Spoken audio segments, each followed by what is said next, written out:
Hi friends, welcome to our channel. I am Shripad Naik and you are watching Electrical Academy.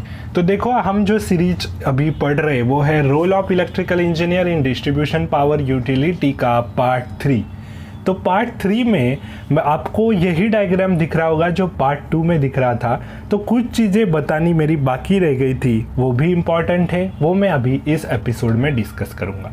तो देखो सबसे पहले मैंने आपको कल दिखाया कि आपका जो रिस्टोरेशन रहता है फीडर 1, फीडर 2, फीडर 3 जो भी हमने यहाँ लिया, तो हर एक फीडर्स एक दूसरे को कनेक्ट रहते हैं, एक रिंग अरेंजमेंट रहता है। हर एक फीडर को मिनिमम 1 या 2 फीडर दूसरे कनेक्ट रहते हैं, ऐसा हम बोल सकते हैं। बराबर, ये मेट्रो सिटी में ही आपको देखने को मिलेगा। अगर छोटा मोटा गांव रहेगा जहां आपका डिस्ट्रीब्यूशन चल रहा है, वहां तो पूरा रेडियल सिस्टम रहता है। अगर कोई डिस्ट्रीब्यूशन ट्रांसफार्मर है आपका, उसके आसपास का जो सेक्शन है उस पर फॉल्ट आता है तो आपका पूरा फीडर ये ट्रिप हो जाता है। और जब तक वो सेक्शन रिपेयर नहीं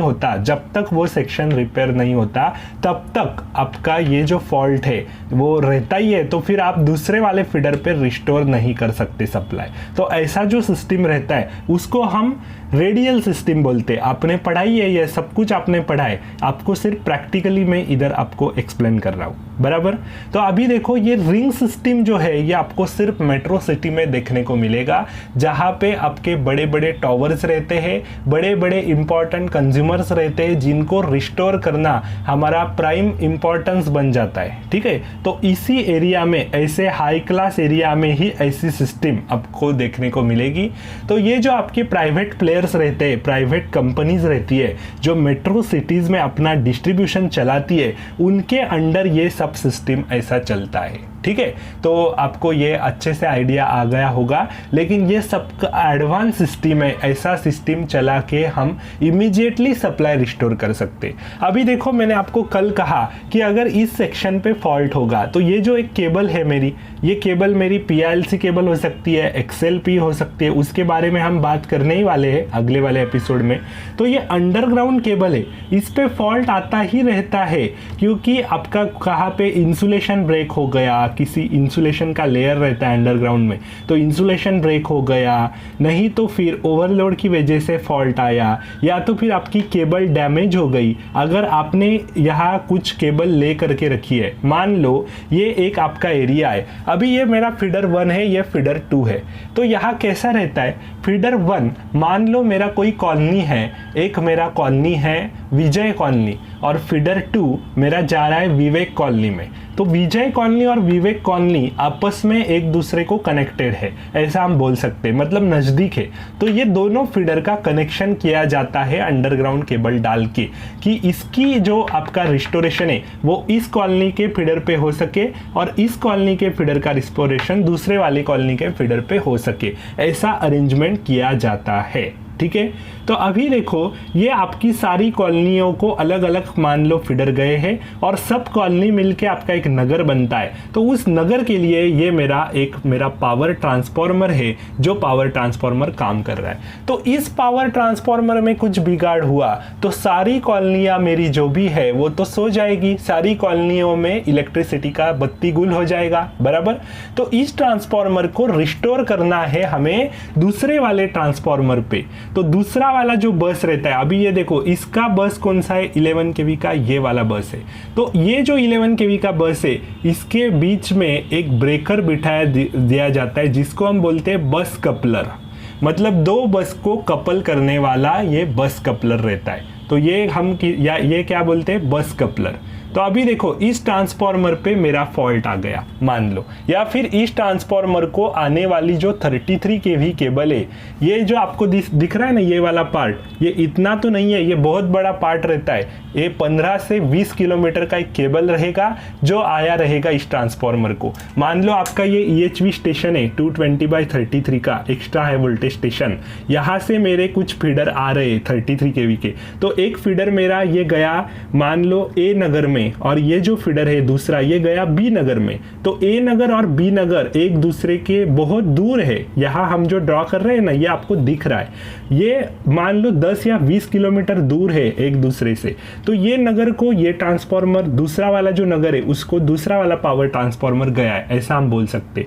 तो इस नगर का पावर ट्रांसफॉर्मर ये वाला चला गया, तो इस पे फॉल्ट आया, या फिर इसको जो केबल आई है, ये इस ब्रेकर को 33 केवी ब्रेकर को, ये जो केबल कनेक्ट हुई है ना यहाँ इस बस से 220 केवी बस से, तो ये केबल पे मान लो फॉल्ट आ गया।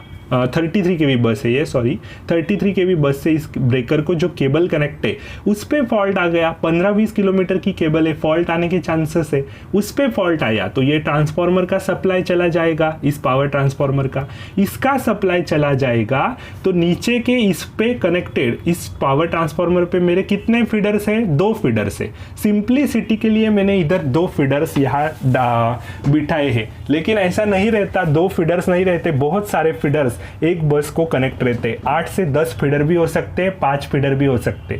तो ये सारे फीडर्स का सप्लाई मेरा चला जाएगा इस पावर ट्रांसफॉर्मर की फॉल्ट की वजह से, नहीं तो इसका इनकमिंग केबल जो है इस पावर ट्रांसफॉर्मर का उसके फॉल्ट की वजह से, या तो फिर इसकी जो आउटगोइंग केबल है जो बस को कनेक्टर है उसके फॉल्ट की वजह से, कुछ भी हो सकता है। तो ये सारे फीडर्स का सप्लाई मेरा चला जाएगा इस फॉल्ट की वजह से। तो अभी ये सारे फीडर्स एक दूसरे के ऊपर रिस्टोर हो रहे हैं, तो इसको हम अभी कैसे रिस्टोर करेंगे? तो उनको रिस्टोर करना है तो ये वाली जो बस है 11 केवी की, ये दूसरा वाला जो मेरा पावर ट्रांसफॉर्मर है उसका जो बस है 11 केवी का, उसको कनेक्टेड है थ्रू बस कपलर। तो मैं क्या करूंगा, इस पे अगर फॉल्ट है तो ये वाला ब्रेकर मेरा, अगर ट्रांसफॉर्मर पे फॉल्ट है पावर ट्रांसफॉर्मर पे, तो ये दोनों ब्रेकर मेरे ओपन हो जाएंगे, रिले सेंस करेगा, दोनों ब्रेकर को ओपन कर देगा। तो मैं क्या करेगा, इधर से मैं ये बस कपलर जो है ये मेरा नॉर्मली ऑफ रहता है, इसको ऑन करूंगा। तो ये वाली जो बस है, ये वाली बस इस बस को कनेक्ट हो जाएगी और ये सारी जो कॉलोनियां है ये दूसरे वाले ट्रांसफॉर्मर पे रिस्टोर हो जाएगी। समझा आपको? तो ऐसा जो कनेक्शन रहता है वो रहता है बस कपलर कनेक्शन। अल्टरनेट अरेंजमेंट सबके लिए होती है, ऐसा नहीं कि फीडर पे फॉल्ट है तो ही रहेगा। अगर ट्रांसफॉर्मर पे फॉल्ट है तो सारा एरिया आपका सो जाएगा, ये तो सबसे ज़्यादा क्रिटिकल है। तो इसके लिए बस कपलर की अरेंजमेंट रहती है।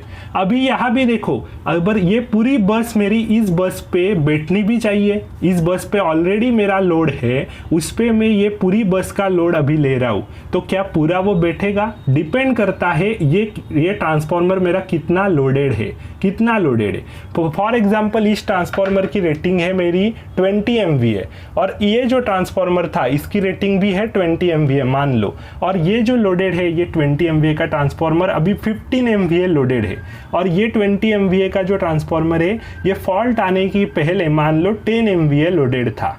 तो 10 MVA लोडेड था, तो अभी इस पे मार्जिन कितनी है? 5 MVA की मार्जिन है, तो 5 मेगावाट में इस पे ले सकता हूँ।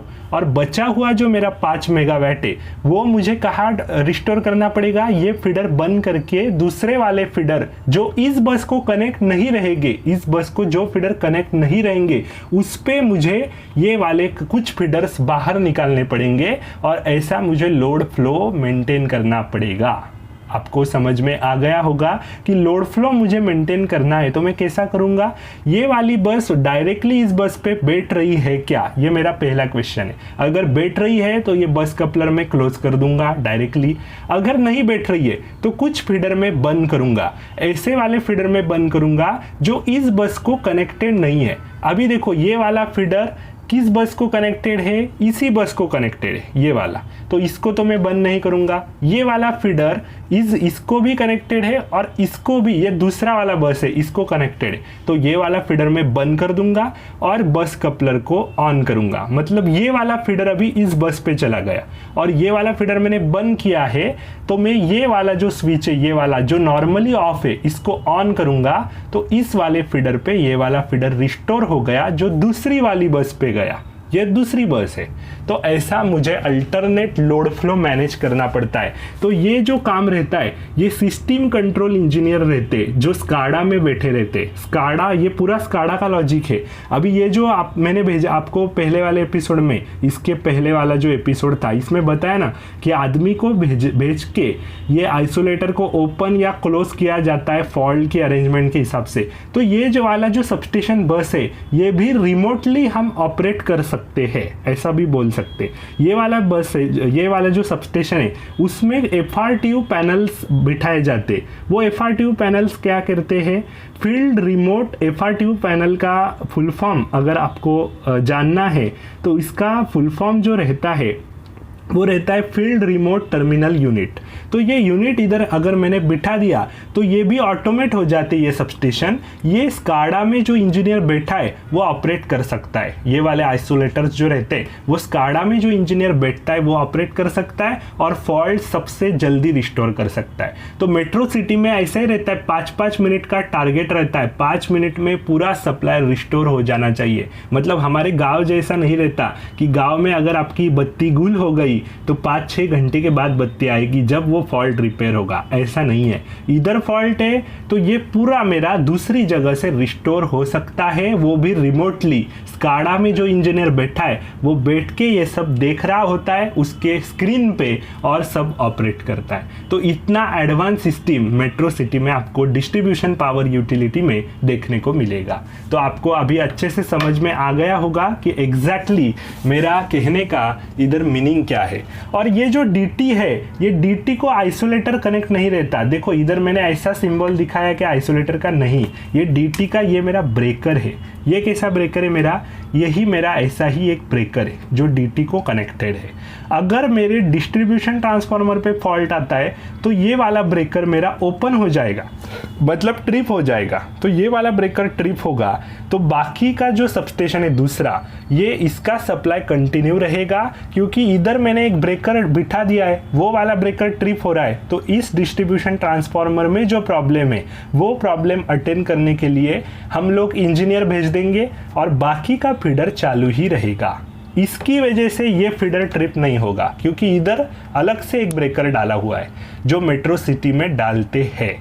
नहीं तो फिर आपका जो गांव रहता है वहाँ ऐसा कुछ अरेंजमेंट नहीं रहता। इनकमिंग आइसोलेटर, आउटगोइंग आइसोलेटर, ये कुछ भी नहीं रहता। एक DT पे भी फॉल्ट आता है ना तो फीडर आपका ओपन हो जाता है, फीडर ट्रिप हो जाता है। और दूसरा वाला DT जिस पे फॉल्ट नहीं है वहाँ के लोग भी चिल्लाते बैठते कि हमारा लाइट कब आएगा। तो ऐसा रहता है।